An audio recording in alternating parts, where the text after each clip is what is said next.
Hello, this is Tarregor. This video is a Twitch stream that was not edited, so it's going to look like a Twitch stream. Welcome to my vision of World of Warcraft Classic Plus. The design direction of my vision of Classic Plus is substantially different from that of retail WoW Circus Shadowlands and the private servers Fidel plus Eternal WoW. This is partially because this aims to fix Fidel WoW's many problems first, flesh out Pulse already there second, and add new content third. This is part of a playlist of videos. Check this video's description for a link to the playlist. The document displays my Vision Classic Plus, and the document's version number is 1.5.15. All versions of the document are based upon patch 1.12.2 of World of Warcraft, the one before the Burning Crusade pre-patch. If you just want to know about the general design direction of my Vision of Classic Plus before you otherwise look into this, then watch the introductory video in this playlist, or review the document yourself, and look at the list of major features. The link to the document is on my channel's About page. That, and I do not have a team of people, or however, working with me to make an actual private server out of this. This is all pure design thus far, and it ain't done yet. Now then, onto Alterac Valley changes. First off, to sum up this stuff, instead of taking too long to tell you this stuff, Alterac Valley is basically going to become Old Alterac Valley, except there's going to be no ore nodes and no herbalism nodes, and no exploits when I get around to that part. And there's going to be a third faction to fight, the Winterax Trolls. They will be a considerable threat to both the Alliance and the Horde, such that they will actually go on the offensive against both factions and potentially kill both generals by themselves, thus making both the Alliance and the Horde lose in the same battleground. I'm going to go over this stuff later in the video, but I want to say it now. Anyway, the actual changes. In order to... Where's my cursor? In order to undo a retcon, a few Titanic relics may be found in Alterac Valley, but they do not do anything but modify the terrain by virtue of taking up space. Some of the quest text surrounding Alterac Valley will probably be changed to reflect the fact that there are Titanic relics in Alterac Valley, relics of the Titans that is, which the Frostwolf clan had not known about until he found out why the Stormpack Dwarves were digging around in Alterac Valley, which is the thematic justification for the Battleground's existence in the first place.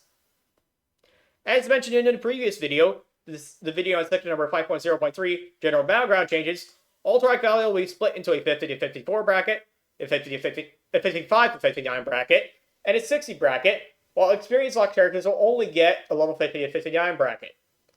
So 50 to 54, 55 to 59, and 60 for non-twinks. Alterac Valley marks of honor shall be awarded as such based upon how the objectives your team did or did not do would, or does, affect how much rating you would get if it was a rated battleground. If you score a win that gives you 120% of normal ranking points, you get 12 marks. Oh, by the way, see section number 5.1, see section number 5.1, new PvP ranking system for information about rated battlegrounds. Anyway, if you score a win that gives you 120% of normal ranking points, you get 12 marks. If you score a win for 110 to 119.9 repeating percent of ranking points, normal ranking points, you get 11 marks. If you score a win for 100 to 109.9 repeating percent of normal ranking points, you get 10 marks. If you get a 90 to 99.9 repeating percent ranking point win, you get 9 marks.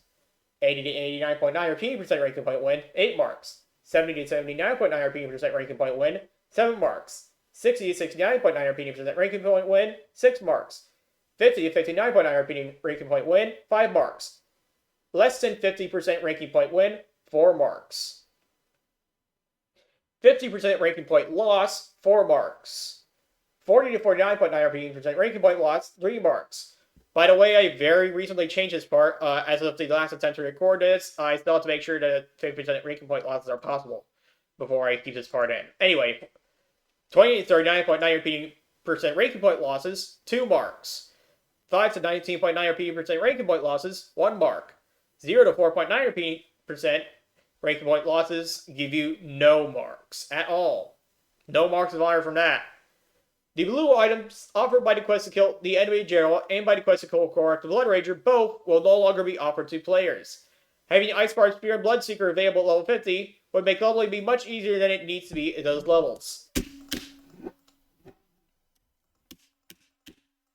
The sub-zones and associated quests that were removed after patch 1.5.0 will be put back into the game, with the sole exceptions to the non-repeatable quest to kill Korak the Blood Ranger and the body part turn-ins. Not due to the body part turn-ins disgusting people with thin skin, but due to them encouraging players to farm reputation of capital cities without, instead of going after the Alterac Valley objectives. This does not mean that Alterac Valley will once again have earth and ore, nor does it mean that items such as frozen steel fan breaches and other such items that drop from the lords will once again drop from the lords in Alterac Valley. The only win condition for the Alliance will be to kill both Korak the Blood Rager and Drekthar.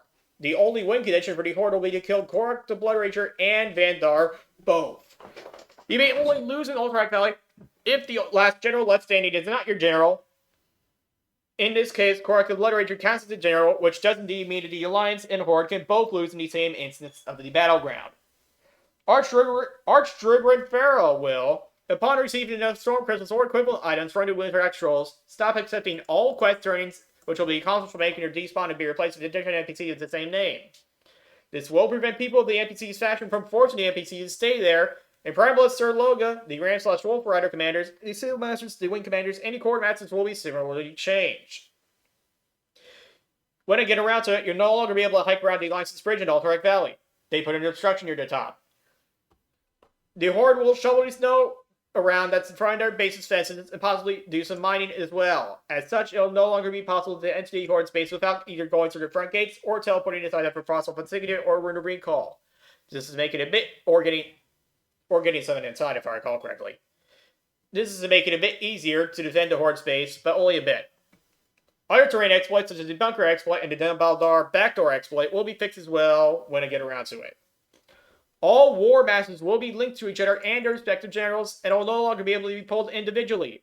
Furthermore, all war masters and their respective generals will immediately evade upon leaving their room, even if into the sort of hallways leading to their room, and all allied towers, while not destroyed, will grant all war masters of that faction and their general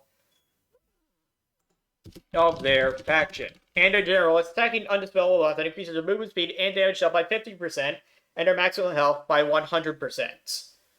Drekthar and Vandar, when I get around to deciding what their stats will be, are intended to be impossible to kill 3 or more of their towers being left standing, while they are intended to be possible to kill 2 of their towers be left standing, provided 39 people with little to no lag and full buffs and consumables are fighting them, and no enemy players interfere. Their health and damage will reflect these intentions, and Korak the Blood Rager will be about as powerful as they are without towers. Drekthar, Vandar, and Korak the Blood Rager will gain an ability that is comparable to Shield Wall, which I'll use at 2/3 hit points and at 1/3 hit points, lasting for 15 seconds per use. All elite NPCs in Alterac Valley other than Wintrax Trolls that are not named Korak the Blood Rager or Resurrect will be immune to all forms of crowd control, including even disarms, interrupt, and movement impairing effects. Ivan's Forest Lord will be summoned in a more defensible part of the Field of Strife than in Vanilla. If I recall correctly, he is summoned in a particularly indefensible part of the Field of Strife anyway. Ivan/Local/Forest/Ice Lord, when he decides to summon him, will attack either the Winterax Tribe or the Frostwolf Clan Stormpike Guard, depending upon which dialogue option is used to summon him. After he defeats the general of the faction that he has told to defeat, he'll fight his way to the other enemy faction if he hasn't won the battleground yet.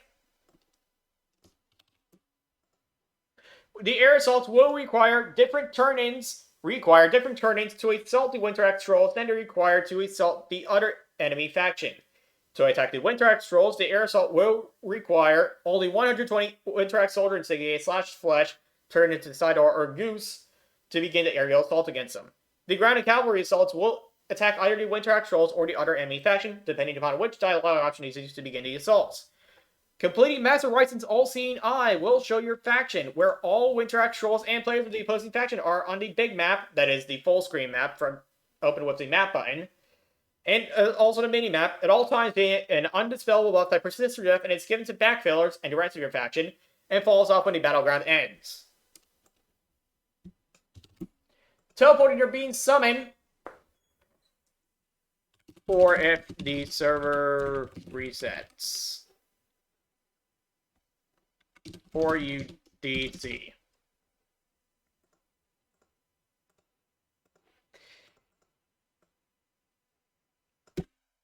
Remember to make the Ryson's all-seeing eye buff fall off if the server resets or you DC. Teleporting or being summoned to while hold. Teleporting or being summoned while holding Master Ryson's all-seeing eye will cause you to drop it where you teleported from or took the summon from. Getting the Stormpike / Frostwolf banner from the respective rank 1 insignia cable gives the relevant faction a plus 2% damage and healing buff that persists through death until the end of the battleground. Said buff will also be given to backfillers if they join after the buff is given out. You can get this banner whether or not you're on the quest to do it, and you can get the banner once per player per battleground, but only the first turn in the battleground for your faction will grant your faction the buff. Armor scraps will drop in half the amount that they did before on average, and the amount of armor scraps required to upgrade your soldiers will be halved. I'll get to why that is later in this video. Stormpike Soldier Blood and Storm Crystals will have their drop rates halved, but half as much will be used to summon either support the Frost Lord or either Forest Lord. Here's the even. Or local Arctic Ice Lord. I wasn't actually looking at my keyboard. The Stormpike Soldier's Flesh and Frostwolf Soldier's Metals will have their drop rates halved, but half as much will be needed to begin the aerial assaults. Alterac Valley Reputation will, outside of non-repeatable quests, be rewarded as follows. During the battleground, killing a hostile general will grant you 194 reputation per general. Killing the Alliance or Horde captain, 62 reputation.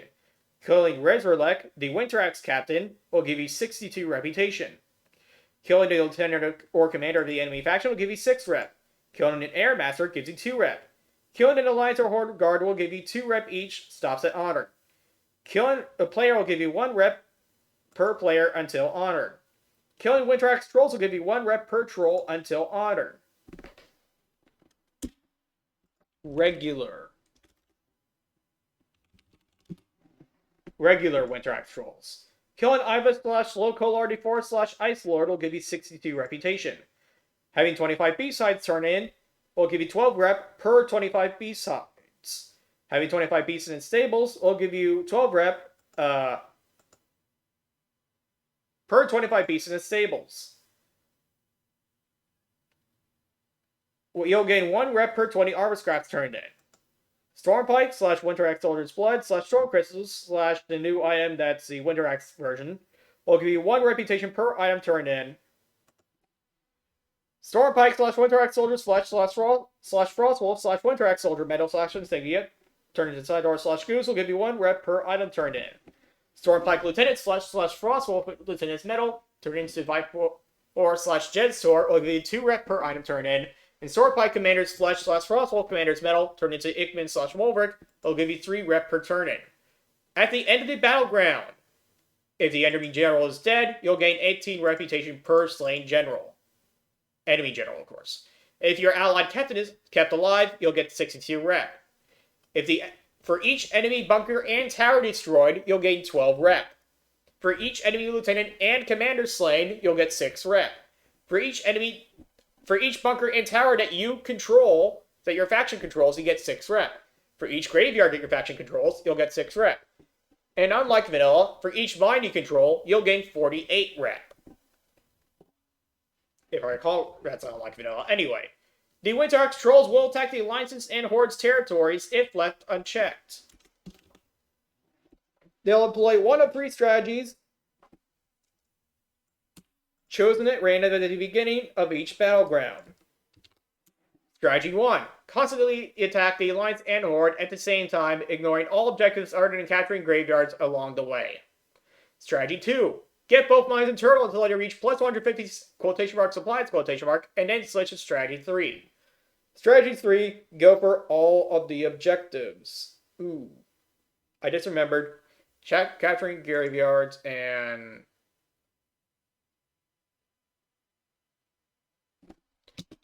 destroying towers along the way. Remember to make strategy number 1 for the Winter Axe trolls and AV include destroying the towers. Yeah, strategy number 3, go for all of the objectives, including the mines and the bunkers.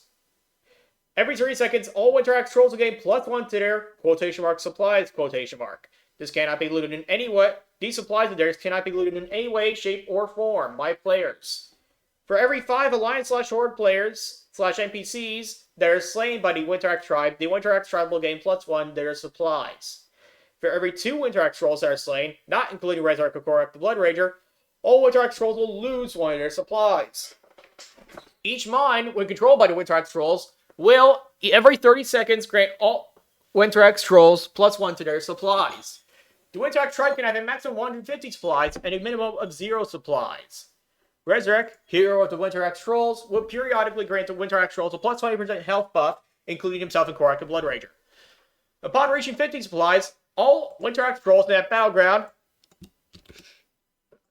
permanently will gain 100 stamina, 800 attack power, 200 spell damage, and +300 healing, minus 16% in 50 to 54 Alterac Valley, minus 8% in 55 to 59 on Alterac Valley. In Korak the Blood Rager will cast General's Warcry, 10% on all Winter trolls. The permanent buffs are also applied to newly respawned Winter trolls, but do not apply to Resurrect or Korak the Blood Rager. Upon reaching 100 supplies, all Winter trolls in that battleground will permanently gain another +100 stamina, another 800 attack power, another 200 spell damage, another 300 healing, of the same penalties in the lower brackets, and Korak the Blood Rager will cast General's Warcry 20% on all Winter trolls. The permanent buffs are also applied to newly respawned Winter trolls, but do not apply to Resurrect or Korak the Blood Rager. And finally, upon reaching 150 supplies, which this stuff enemy likes to becoming champion trolls, like to become veteran, they become seasoned, then veteran, then champions. Anyway, just like the Alliance and Horde NPCs. So anyway, upon reaching 150 supplies, all Winter trolls in that battleground will permanently gain another 100 stamina, another 800 attack power, another 200 spell damage, and another 300 healing with the same penalties in the lower brackets. And Korak the Blood Rager will cast General's Warcry 30% on all Winter trolls. The permanent buffs are also applied to newly respawned Winter trolls, but do not apply to Resurrect or Korak the Blood Rager. Do note that I went over in a different video sweeping NPC changes, section number 4.0.3, if I remember right. Do recall that attack power will be applied to non-player characters in the same way that it is applied to player characters. So they gain half of a damage per second per attack power, period, no questions asked. Spell damage and healing work the same way for them, by the way, for the trolls. And stamina still gives them 10 hit points per stamina. Resurrect, the hero of the Winter tribe, and Korak the Blood Rager will be found deep within different parts of Winter Cave. Winter trolls will drop armor scraps, Winter Soldier Blood, Horde only, which can be used to help summon local Arty Ice Lord, and Storm Crystals, Alliance only, which can be used to help summon Ivus the Forest Lord, as well as Winter Soldier Instigate, Alliance only, which are used for airstrike turnings, and Winter Soldier Flesh, Horde only, which are used for the airstrike turnings. If your general dies, but Korak the Blood Rager is not dead, then your faction will lose the 2% extra from the rank and Insignia quest, if applicable, and receive a debuff called Demoralize, which decreases all damage dealt and healing done by 30%. This debuff will last for the rest of the battleground, persists through death, and is given to backfillers if they join afterwards. Do note that there will be more penalties in the Classic Plus for deserting than before. I already went over some of them, if I recall correctly, and I'll be going over and their penalties are way to hell worse if you're doing a raided battleground. If Korak the Blood Rager, also known as Korak the Ever-Living, is slain, but our general is yet to be slain, then the Winter trolls will be afflicted by the Demoralize until you resurrect Korak the Blood Rager an hour later. If your general is dead and 2 generals are still alive at that point, and then your faction kills another general, then you'll still lose the game, but your reputation gains will be reduced by 25% instead of being halved. Winter trolls will typically be as powerful as level 65-man dungeon mobs were in patch 1.12.2 outside of Dire Maul. All Winter trolls other than Korak the Blood Rager and Resurrect will reset their aggro tables, which does not involve leaving combat, every 5 to 10 seconds at random, and they'll be vulnerable to all forms of crowd control that affects players, but they'll be immune to time. You know, I just remembered something.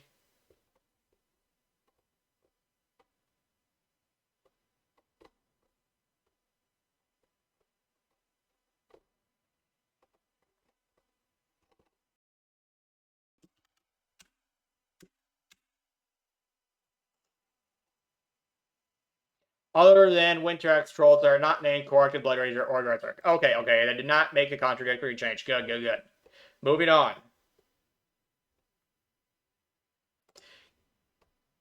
Yes. So Winter X trolls will be mean to taunt. Most Winter X trolls will have various crowd controlling abilities. And some of it will spend most of their time healing other Winter X trolls, should any be within range nearby and be below half their max hit points. All non-player characters in Alterac Valley will be level 52 to 57 into the 50 to 54 bracket, level 57 to 62 into 55 to 59 bracket, and level 58 to 63 to 60 bracket. And in the level 60 bracket, NPCs will be significantly stronger than the NPCs in the 50 to 59 bracket, despite the difference of one character level. NPCs in Alterac Valley will, of 1 to 5 character levels. NPCs in Alterac Valley will award that. NPCs in Alterac Valley will award 1/10 as much experience as regularly to non-elite mobs at their level. Less people pay for Alterac Valley for the wrong reason. That is, leveling up.